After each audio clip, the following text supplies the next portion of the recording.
Kemudian Allah Subhanahu wa taala menguji. Dalam bentuk apa ujiannya? Yakni setelah Allah Subhanahu wa taala menciptakan Nabi Adam, ada perintah.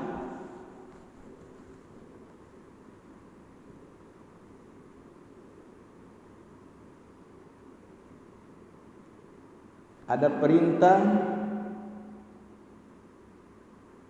kepada seluruh malaikat untuk sujud kepada Adam. Wa iz kunna lil malaikati isjudu li Adam fasajadu. Wa iz kunna,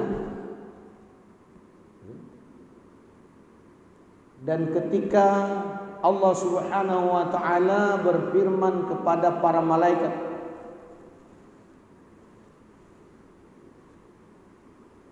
untuk sujud kepada Adam, Nabi Adam alaihissalam. Wa iz kunna lil malaikati isjudu li Adam fasajadu illa iblis, terkecuali iblis, terkecuali yang terputus dari rahmat Allah. Iblis itu dalam Al-Quran mublisin, itu artinya terputus dari rahmat Allah. Azazil tadi karena terputus dari rahmat Allah Subhanahu wa taala, maka disebut dengan iblis.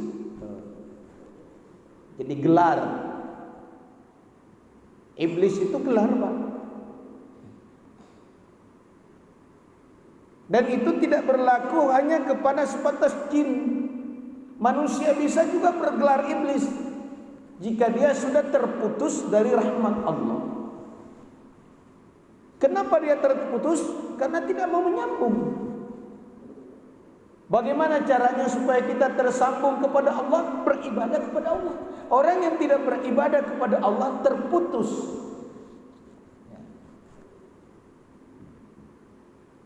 Kalau layang-layang kita beri tali, kita terbangkan, anginnya kencang, terbang indah. Tapi kalau putus, talinya gimana? Tidak jelas kemana, terbawa angin. Kalau dia belum putus, ya mudah dikendalikan, mudah ditarik, mudah diulur.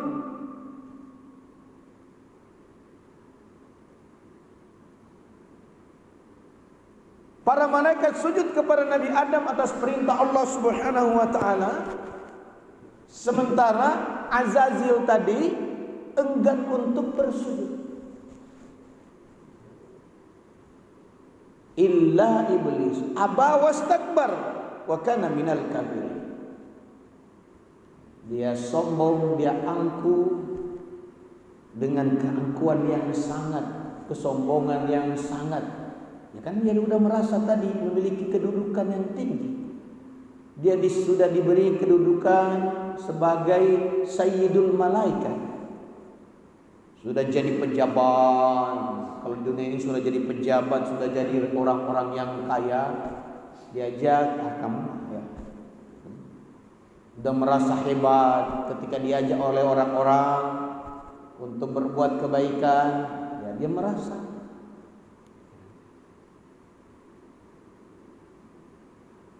Allah Subhanahu wa taala mencoba menggali apa sebenarnya yang menjadi penyebab dari iblis tadi, Azazil tadi, sehingga dia tidak sujud. Meskipun Allah sudah mengetahui, kenapa iblis itu tidak mau sujud. Tetapi tentunya Allah Subhanahu wa taala bertanya ini dan diabadikan di dalam Al-Qur'an agar menjadi pelajaran bagi kita. Dalam surah Al-A'raf ayat 12. Surah Al-A'raf, surat yang ke-7 ayat 12. Allah bertanya, meskipun sebenarnya jawabannya Allah sudah tahu. Tetapi sekali lagi pertanyaan ini kemudian diabadikan dalam Al-Quran dan menjadi pelajaran bagi kita. Seperti apa pertanyaan Allah Subhanahu wa taala? Qala ma mana'aka an la tasjuda iz amartuk? Wahai iblis, apa yang menghalangimu untuk sujud ketika aku perintahkan kepadamu? Qala ma mana'aka an la tasjuda iz amartuka ketika aku perintahkan kepadamu. Apa jawaban iblis? Ana khairum minhu. Aku lebih baik daripada dia. Aku lebih baik daripada Adam. Coba. Dia sudah menunjukkan bahwa dia lebih baik. Ana khairum minhu. Dia tidak mengatakan ana khairum minka. Allah bertanya padanya, dia tidak mengatakan aku lebih baik daripada engkau.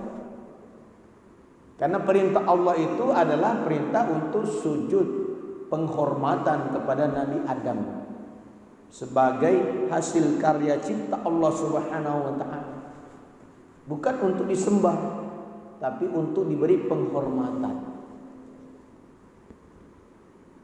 Allah tidak perintahkan dia untuk menyembah Nabi Adam, tidak. Allah hanya perintahkan agar dia sujud.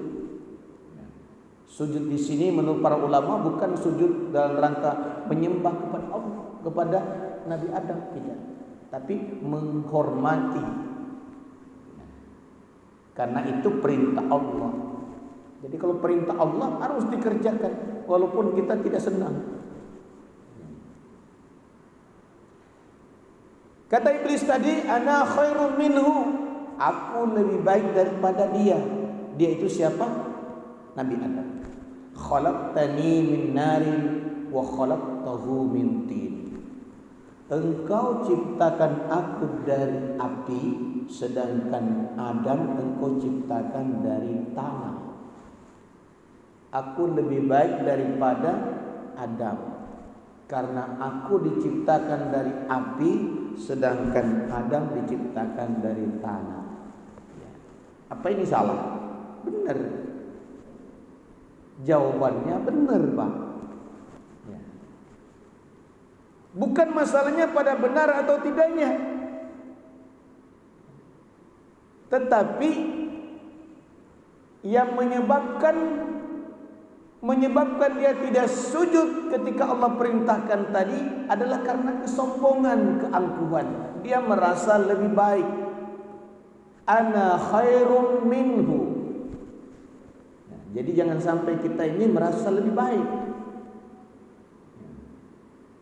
Ketika diajak sholat misalnya, kita udah merasa sholat kita sudah lebih baik.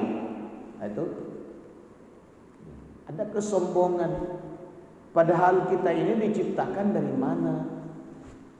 Kalau iblis mengatakan saya dari api, betul dari api. Nabi Adam dari tanah, betul dari tanah. Mana yang bersih, api atau tanah?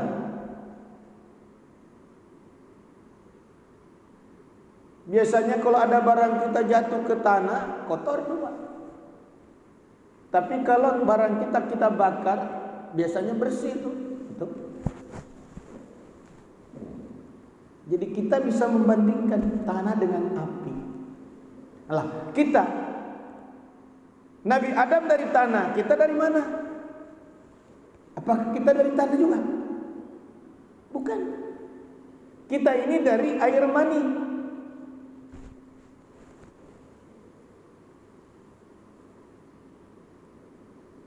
Kita dari air mani. Kita dari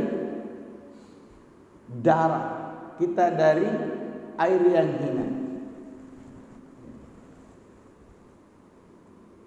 Alladzi ahsana kulla syai'in khalaqa wa bada khalqal insani min tin thumma ja'ala naslahu min sulalatin min ma'in mahin. Itu dalam surah As-Sajdah jelas. Alladzi ahsana kulla syai'in khalaqa. Bila Allah Subhanahu wa taala yang menciptakan kita ini dengan ciptaan yang baik. Wa bada khalqal insani min tin, Allah memulai penciptaan manusia dari tanah, dari tin. Nabi Adam dari tanah.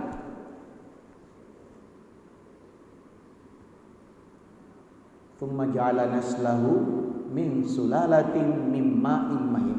Kemudian anak turunan Nabi Adam tadi diciptakan dari min ma'in mahin, dari air yang hina, dari sperma, dari air mani. Kira-kira kita merasa lebih baik enggak daripada tanah? Tuh.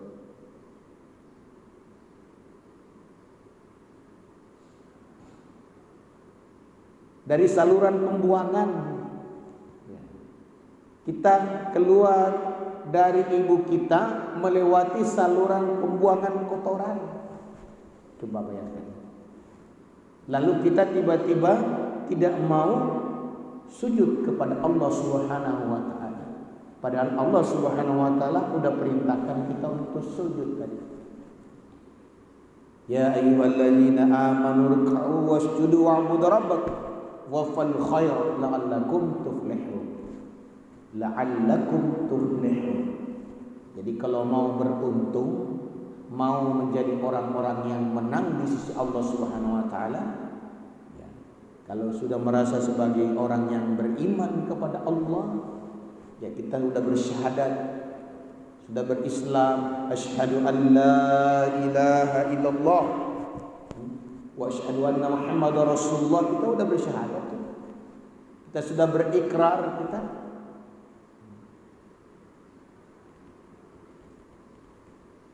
Maka buktikanlah, rukulah, sujudlah, wafalul khairat, dan perbuatlah kebaikan-kebaikan.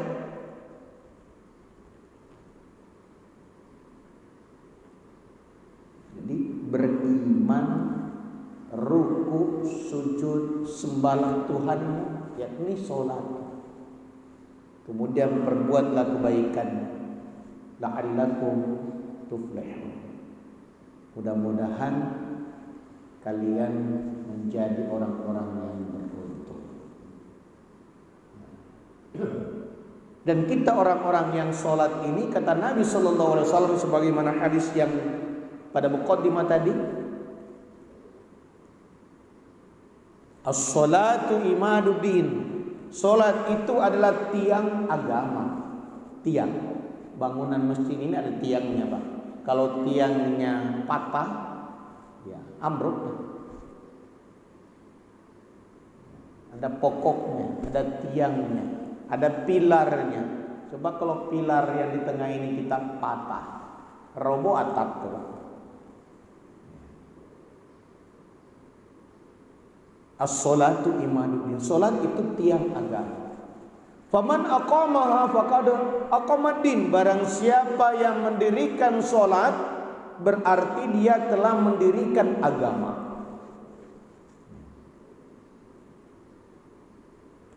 Faman tarakaha faqad hadamaddin. Barang siapa yang meninggalkan salat, berarti atau sungguh dia telah merobohkan agama. Roboh agama, ya, masjid ini udah roboh, tidak ada masjid, Pak, hilang, roboh. Meskipun ada bekas-bekasnya, tapi udah roboh, tidak bisa kita sholat lagi, kan udah roboh. Kalau agama udah roboh, apa yang terjadi? Kata seorang ulama yang bernama Syekh dari India yang bernama Muhammad Rashid Ridho, laulad din lakana an-nasu ashqa minal hayawan. Laulad din lakana an-nasu ashqa minal hayawan. Jika sekiranya agama itu sudah tidak ada lagi pada manusia, din, laula din lakana nasu asqa minal hayawan. Jika agama itu tidak ada lagi pada manusia, udah roboh tadi. Kenapa dia roboh? Karena sholatnya tidak didirikan. Dulunya pernah ada bangunan itu, tetapi karena pilarnya, tiangnya roboh, maka bangunannya juga roboh. Sholat menjadi tiang. Jika kita tidak mengerjakan sholat, roboh agama itu. Ya, bukan sama orang lain, roboh pada diri kita. Orang lain sholat, tidak roboh agamanya. Nah, orang yang roboh agamanya karena dia meninggalkan sholat. Jadi orang yang meninggalkan sholat menyebabkan roboh agama pada dirinya. Coba bayangkan Pak. Laula din lakana nasu asqa minal hayawan. Sekiranya agama itu sudah tidak ada lagi pada manusia, lakana nasu asqa minal hayawan, maka jatuhlah derajat manusia itu di bawah derajat hewan. Bayangkan. Jadi kita berjalan, menurut orang kita manusia mulia, kelihatan. Mungkin karena kita punya fasilitas mobil, kita punya fasilitas rumah, kita punya kedudukan, kelihatan. Tapi dalam pandangan Allah kita lebih hina daripada binatang. Tuh. Maka jangan sampai agama itu lepas pada diri kita. Nah, agama itu bisa lepas ketika tadi sholat kita tinggalkan. Dan karena itu mari jangan sampai kita meninggalkan sholat, karena sholat ini merupakan perkara yang pokok. Dalam hadis disebutkan pertama kali diperhitungkan oleh Allah nanti adalah sholat kita. Sebelum menghitung puasa kita, haji kita, zakat kita, sholat dulu yang diperiksa. Kalau sholatnya diterima, yang lain ikut diperiksa. Kalau sholatnya ditolak, yang lain ikut ditolak, Pak. Apalah gunanya kita puasa? Apalah gunanya kita berzakat? Apalah gunanya kita berhaji kalau sholatnya tidak dinilai? Ditolak semua. Naudzubillah tsumma naudzubillah. Karena itu mari kita senantiasa tetap melakukan ketaatan, ruku sujud kita pada Allah Subhanahu wa taala, tentunya jangan sampai kita menjadi pengikutnya iblis tadi. Iblis sudah mulia, diberikan kedudukan status Sayyidul Malaikah di dalam kitab Imam Al-Ghazali. Kemudian Allah jatuhkan dia, dilaknat dia, dikalungkan kepadanya laknat, kalung laknat. Mudah-mudahan kita tergolong orang-orang yang istiqomah di dalam menjalankan ibadah kepada Allah Subhanahu wa taala. Saya kira demikian, mohon maaf kalau ada hal yang kurang berkenan. Semata-mata ini untuk menjadi ingatan bagi kita supaya kita tetap bersemangat beribadah, karena sesungguhnya nilai kita di sisi Allah tergantung pada ibadah kita. Jika kita tidak beribadah kepada Allah, maka kita tidak bernilai dalam pandangan Allah. Kalau agama itu tidak ada pada diri kita, hilang agama disebabkan, roboh agama itu disebabkan karena kita meninggalkan sholat, maka nilai kita asqa minal hayawan, lebih hina, lebih rendah, lebih jahat daripada hewan melata. Kepada Allah Subhanahu wa taala kita memohon petunjuk bimbingannya. Mudah-mudahan kita istiqomah, tetap diberikan petunjuk untuk melakukan ketaatan kepada Allah Subhanahu wa taala. Demikian, jazakallahu khairan katsira. Mudah-mudahan Allah berikan kebaikan yang banyak kepada kita sekalian. Kepada Allah Subhanahu wa taala mohon ampun. Subhanallah walhamdulillah, subhanallah walhamdika, asyhadu an la ilaha illa anta, astaghfiruka wa atubu ilaik.